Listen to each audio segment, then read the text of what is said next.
सीखने वाले हैं 10th स्टैंडर्ड महाराष्ट्र बोर्ड का political science 3rd chapter political parties. ये इसका सेकंड वीडियो है। You must be reading different news in newspapers.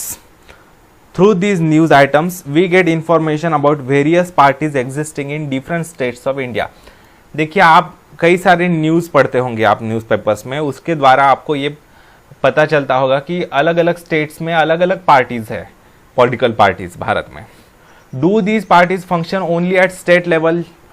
क्या वो पार्टीज सिर्फ स्टेट लेवल पर ही फंक्शन करती है? जी हाँ, कुछ पार्टीज ऐसी भी है जो सिर्फ एक स्टेट के लिए ही सीमित होती है, काम करती है। जैसे शिवसेना है, महाराष्ट्र नवनिर्माण सेना है, वो सिर्फ महाराष्ट्र में ही है। द्रविड़ मुनेत्र कड़गम है, वो सिर्फ तमिलनाडु में ही है। ठीक है, अकाली दल है, वो सिर्फ पंजाब में ही है। वो आगे हम सीखने ही वाले हैं, देखते हैं। Some state leaders are influential at national level while some have influence only at state level.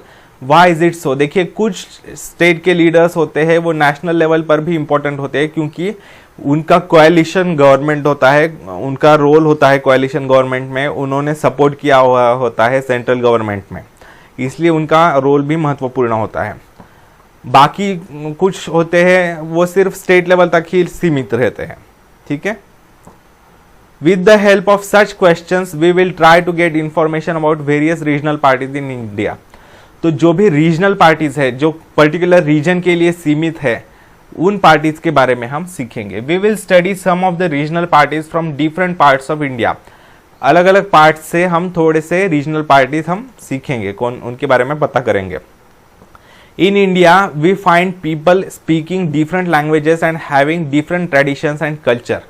Bharat में, हमारे देश में विविधता में एकता है, तो अलग अलग भाषाएं बोलने वाले, अलग अलग संस्कृति वाले, अलग अलग परंपराओं वाले लोग रहते हैं।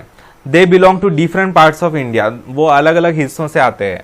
We see different regions have their own language, अलग अलग रीजन्स में अलग अलग अपनी अपनी भाषा बोली जाती है। You have already studied different geographical regions in Maharashtra. केवल महाराष्ट्र में ही अलग अलग जोग्राफिकल रीजन्स है, जैसे कोकण है, विदर्भ है, मराठवाड़ा है, पश्चिम महाराष्ट्र जिसे कहते हैं, खानदेश जिसे कहते हैं, ऐसे अलग अलग रीजन्स है। In Maharashtra there exist geographical and cultural diversity.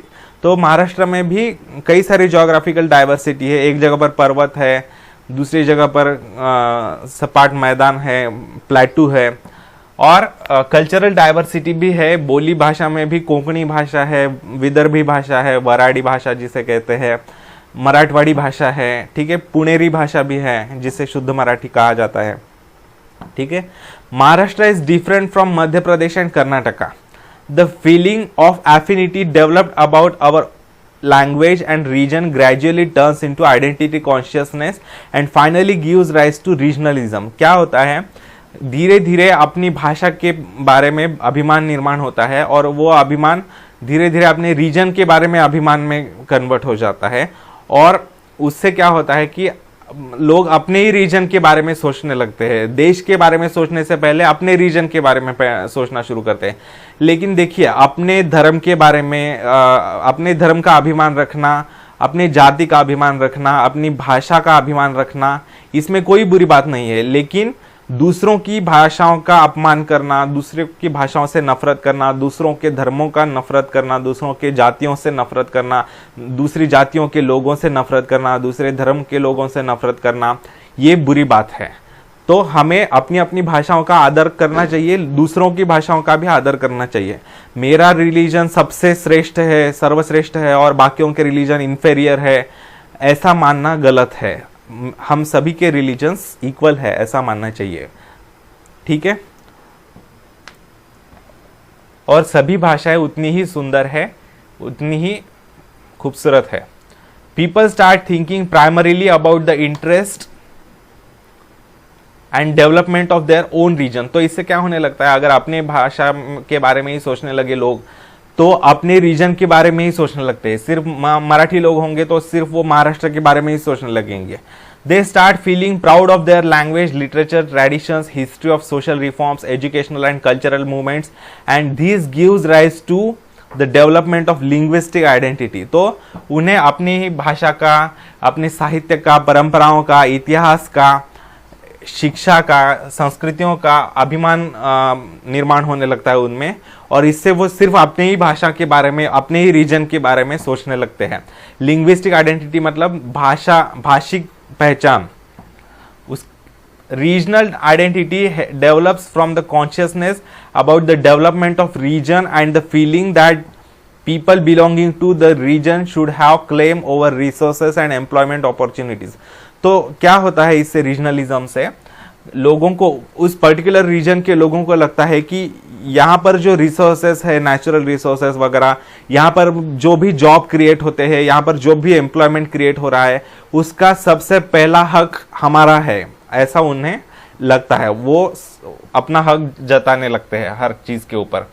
जैसे महाराष्ट्र में हो रहा है कि महाराष्ट्र में कुछ पार्टीज है, जैसे महाराष्ट्र नवनिर्माण सेना वगैरह, वो बाहरी स्टेट से आए हुए लोगों को विरोध करती है। When linguistic, regional, cultural and other identities get connected, regional consciousness emerges as a stronger feeling। तो जब भाषाएं, भाषिक अभिमान, जो रीजनल अभिमान है, सांस्कृतिक अभिमान है, वो एक दूसरे के साथ कनेक्ट हो जाता है, तब रीजनल अभिमान ज्यादा स्ट्रांग होता है। देशाभिमान से, राष्ट्राभिमान से ज्यादा राज्याभिमान बड़ा हो जाता है। तो ये थोड़ा सा देश के एकता के लिए हार्मफुल होता है। Sometimes it gives rise to independent political parties और pressure groups और movements। इससे नई पॉलिटिकल पार्टीज एमर्ज होती है जो रीजनल लेवल पर ही काम करती है। All such developments aim at the protection of interests of a region। Regional parties are those groups in the region who have a proud feeling about the different identity of their region and who compete to get political power with the objective of regional development। Regional political parties ऐसी होती है जिन्हें अपने region के बारे में proud feeling होती है बहुत ज़्यादा, और अपने रीजन की जो अलग पहचान है उसके बारे में वो बहुत ही कॉन्शियस होते हैं, और वो कॉम्पीट करके पॉलिटिकल पावर में आना चाहते हैं उस स्टेट में, उस रीजन की डेवलपमेंट करने के उद्देश्य से। The influence of regional parties is limited to a particular region. उनका प्रभाव सिर्फ पर्टिकुलर रीजन के लिए ही सीमित होता है। Though they play a significant role at regional level, they influence national politics as well. तो गठबंधन सरकार जब बनती है, छोटे छोटे पॉलिटिकल पार्टीज हर छोटे छोटे रीजन से एकत्रित होकर जब सेंट्रल गवर्नमेंट बनती है, सेंट्रल गवर्नमेंट की स्थापना होती है, तब उन छोटे छोटे रीजनल पार्टीज का भी नेशनल लेवल पर बहुत ज्यादा प्रभाव बढ़ जाता है। Regional parties give preference to the resolution of regional problems. Regional parties जो होती है वो मेनली अपने रीजन के बारे में ही सोचती है, देश के बारे में वो बाद में सोचती है, पहले अपने रीजन के बारे में सोचती है वो। For the development of the region they demand more autonomy and authority. तो अपने रीजन के डेवलपमेंट के लिए वो ज्यादा स्वायत्तता और अपने राज्य की सरकार को, राज्य सरकार को ज्यादा अधिकार की मांग करते हैं वो। Though they cooperate with federal government they try to protect their autonomy. Central government के साथ भी कोऑपरेट करने की कोशिश करते हैं वो, लेकिन फेडरल गवर्नमेंट मतलब सेंट्रल गवर्नमेंट, केंद्र सरकार, लेकिन वो अपनी स्वायत्तता और स्वतंत्रता का भी ख्याल रखते हैं। Regional parties make several demands such as regional problem should be resolve at regional level, political power should be in the hands of people from region and residents of the region should get preference in administration and jobs. तो regional parties क्या कहती है, उनकी अलग कैसी मांगे होती है कि जैसे जो भी वो क्षेत्रीय प्रॉब्लम जो है वो उस क्षेत्र पर ही, उस रीजन की लेवल पर ही वो लोग ही सॉल्व करेंगे। सेंट्रल गवर्नमेंट, ऊपर की सरकार जो है वो इंटरवेंशन नहीं करना चाहिए उसमें, ऐसा उनका कहना होता है। पॉलिटिकल पावर जो होती है वो वहीं के जो लोग हैं उनके हाथों में दी जानी चाहिए, और सरकार में, प्रशासन में और नौकरियों में उनको ज्यादा प्रेफरेंस मिलना चाहिए, ऐसा वो कहते हैं। Changing nature of regional parties in India. Bharat में रीजनल पार्टीज का में कैसा बदलाव आता गया। Regional parties came into existence in India in the post independence period. मतलब स्वतंत्रता के बाद कई सारे रीजनल पार्टीज अस्तित्व में आए। However, over the years, their nature and role has changed significantly। कई इतने वर्षों में, इतने दशकों में उनका जो रोल है, उनकी जो भूमिका है वो बदलती गई है। Initially regional identities gave rise to the separatist movements. शुरुआत में जब हमें नया नया स्वतंत्रता मिली थी तब क्या हुआ था, जो रीजनल पार्टीज थी वो अपने अपना अलग देश मांगते थे, वो भारत के साथ जुड़ा हुआ नहीं रहना चाहते थे। तो इससे कई सारे भारत में ही कई सारे अलग अलग पार्टीज खड़ी हुई। The demands for independent Khalistan, जो पंजाब का रीजन है, हमारे स्टेट पंजाब का, वहां के कुछ लोगों ने अलग देश की मांग की थी जिसका नाम था खालिस्तान। वो बाद में मांग मतलब खत्म की गई। Dravidistan were made with the objective of parting from the Indian federation and exist as an independent state. Dravidistan मतलब तमिलनाडु के लोग जो थे वो 1960s में अलग देश की मांग कर रहे थे, तो उसका नाम था द्राविडिस्तान। तो वो भारत देश से जो है अलग होना चाहते थे।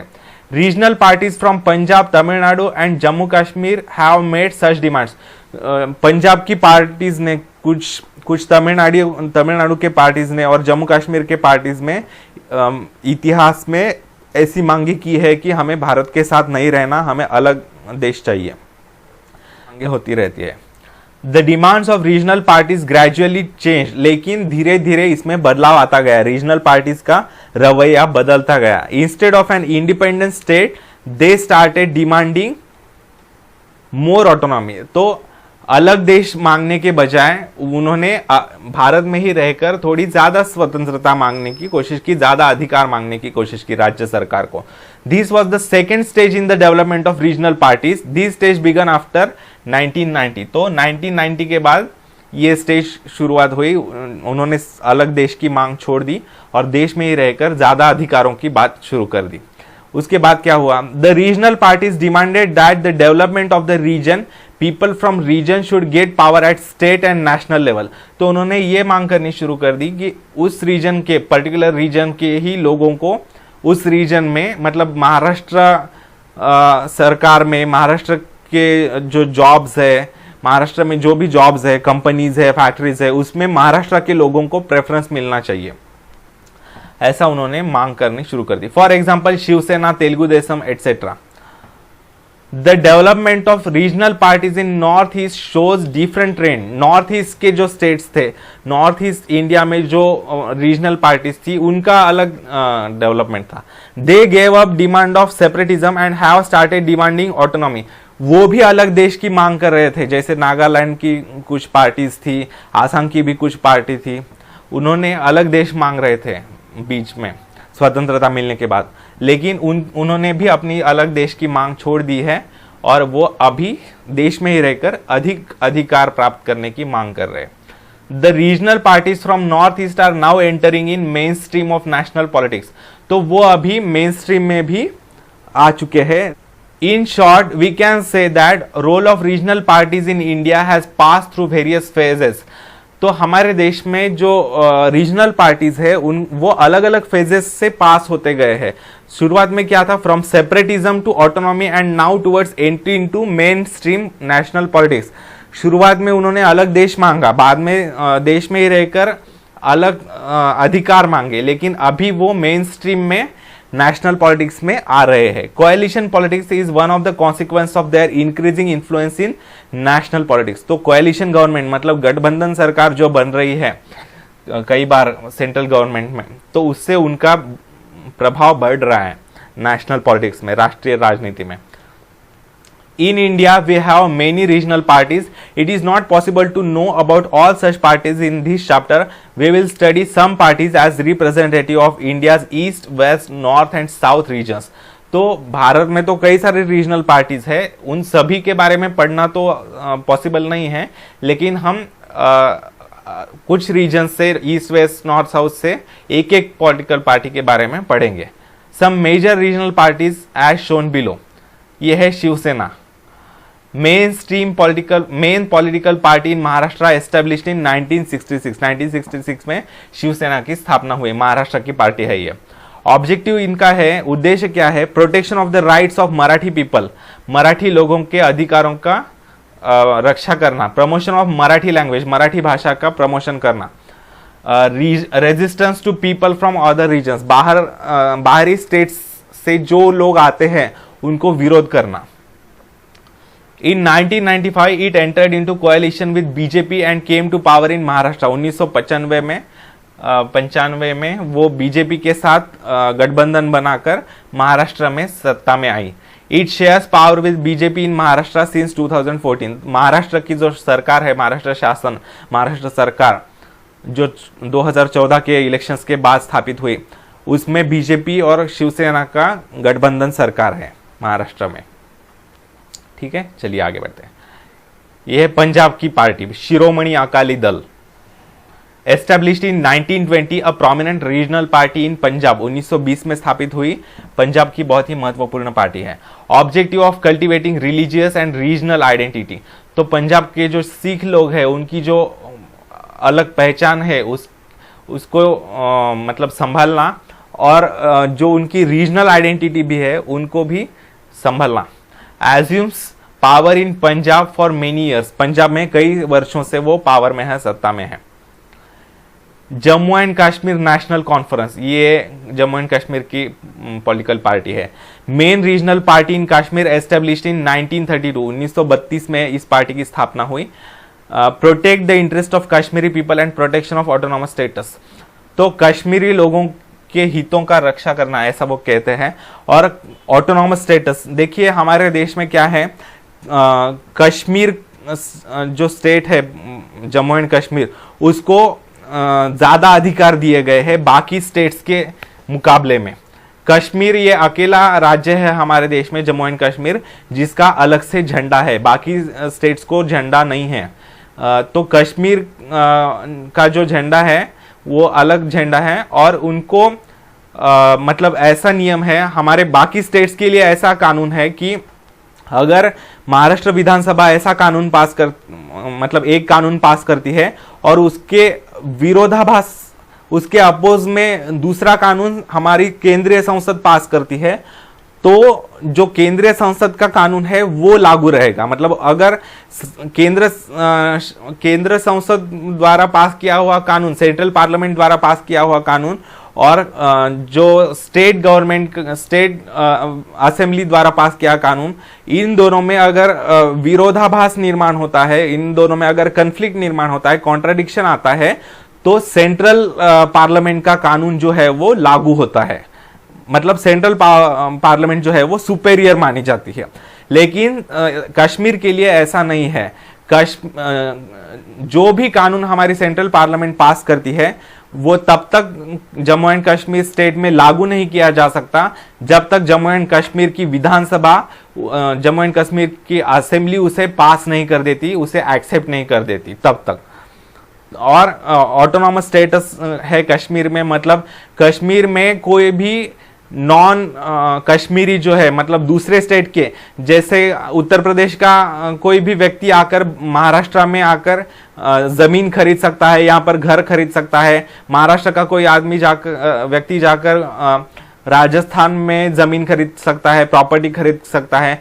वैसे कोई भी नॉन कश्मीरी जो है, मतलब जम्मू एंड कश्मीर के बाहर के लोग जो है, भारतीय, उन्हें कश्मीर में जमीन, प्रॉपर्टी खरीदने का अधिकार नहीं है। ठीक है। आसाम गण परिषद, यह आसाम की पार्टी है। Assam agreement was signed in 1985। Resolve the, इनके उद्देश्य क्या है? Resolve the problems of displaced people, protect the unique cultural, linguistic and social identity of Assam, economic development of Assam.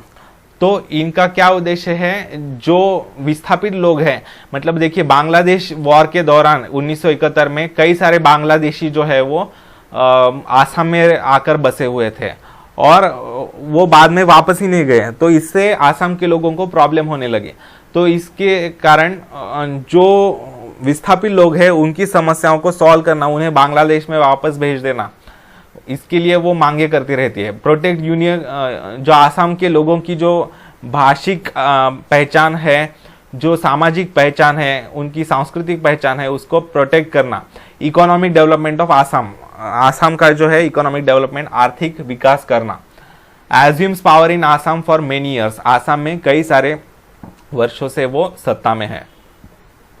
फिर है द्रविड़ मुनेत्र कड़गम, ये ZH लिखा है KAZHAGAM, लेकिन तमिल भाषा में इसका ZH का प्रोनाउंसिएशन ळ ऐसा होता है। मतलब तमिल का वो स्पेलिंग ऐसा लिखते हैं TAMIZH तमिल, तो इसका प्रोनाउंसिएशन कजगम नहीं होता, कड़गम होता है, द्रविड़ मुनेत्र कड़गम। तो ये तमिलनाडु की पार्टी है। Justice party, a non Brahmin movement in 1920 was transformed into Dravida Munnetra Kazhagam, a political party. In 1944, Justice Party came to be known as Dravid Kalagam. In 1944, a group separated from this party and established another party, Dravid Munnetra Kalagam. तो justice party स्थापित की गई 1944 में। Justice party का द्रविड़ कड़गम हुआ।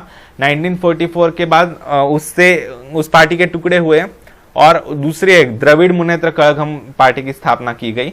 Another group separated from this party in 1972 and establish all India Dravida Munnetra Kazhagam, और 1972 में उसके और टुकड़े हुए और all India Dravida Munnetra Kazhagam party की स्थापना हुई। इनका क्या उद्देश्य है? Protection of Tamil identity, member of coalition government at centre for some years. Tamil identity, Tamil पहचान का प्रोटेक्शन करना, रक्षा करना। कोएलिशन गवर्नमेंट में थी वो, गठबंधन सरकार में थी वो, केंद्र सरकार में कई वर्षों तक। The party has support of voters from all sections of society, सभी लेवल से समाज के, तमिल समाज के। तमिलनाडु में आज तक एक बार भी, मतलब तमिलनाडु का जो राज्य सरकार है, स्टेट गवर्नमेंट जो है, उसमें आज तक एक बार भी कोई भी नेशनल पार्टी सरकार स्थापित नहीं कर पाई है। वहां की रीजनल पार्टीज ही सरकार स्थापित कर सकती है। It was in power for a long period and implemented many policies. In India we have many regional parties in every state that have influence state politics. The following chart shows the performance of regional parties in Maharashtra in elections of 2009 and 14। तो भारत में कई सारे regional parties हैं और उन्होंने राज्य के नीतियों पर प्रभाव डालते रहे हैं। अभी रीजनल पार्टीज इन महाराष्ट्र कौन सी है देखेंगे। महाराष्ट्र की जो क्षेत्रीय पार्टियां हैं वो देखेंगे। Name of party, election year, seats won, election year 2009, election year 2014। शिवसेना ने 2009 में 44 सीट्स जीते थे, लेकिन 2014 में 63 सीट्स जीते। महाराष्ट्र नवनिर्माण सेना ने 13 सीट्स जीते थे 2009 में, 2014 में 1 सीट जीती। पीसेंट्स एंड वर्कर पार्टी ने 4 सीट्स जीते थे, 14 में 3 seats. Republican party of India, Bahujan Mahasangh जो है, उसने 1 सीट जीती थी विधानसभा से और 2014 में 1 सीट जीती। रिपब्लिकन पार्टी ऑफ इंडिया ने 0 सीट जीती थी 2009 में और 14 में भी 0 ही रहे। समाजवादी पार्टी ने 2009 में 4 सीट्स जीती थी और 2014 में 1 सीट जीती। फिर है बहुजन विकास आघाड़ी, ये महाराष्ट्र की पॉलिटिकल पार्टीज है। आपने इनका नाम रेयरली सुना होगा, लेकिन ये महाराष्ट्र की ही पॉलिटिकल पार्टीज है। बहुजन विकास आघाड़ी 2009 में 2 सीट्स जीती थी, 2014 में 3 सीट्स जीती है। राष्ट्रीय समाज पक्ष 1 सीट। ऑल इंडिया मजलिस ए इत्तेहादुल मुसलमीन, इन्होंने 2009 में नहीं लड़ा था इलेक्शन महाराष्ट्र विधानसभा के लिए, लेकिन 2014 में लड़ा था। उन्होंने उसमें उनको 2 सीट्स मिली। जन स्वराज्य शक्ति 2 सीट्स 2009 में, 0 सीट्स 2014 में। लोक संग्राम 1-0। स्वाभिमानी पार्टी 1-0। ठीक है। In this chapter, we took a review of national and regional political parties in India. In the next chapter, we will try to understand the importance of social movements in our life. ठीक है, तो यहाँ पर ये chapter खत्म होता है दोस्त।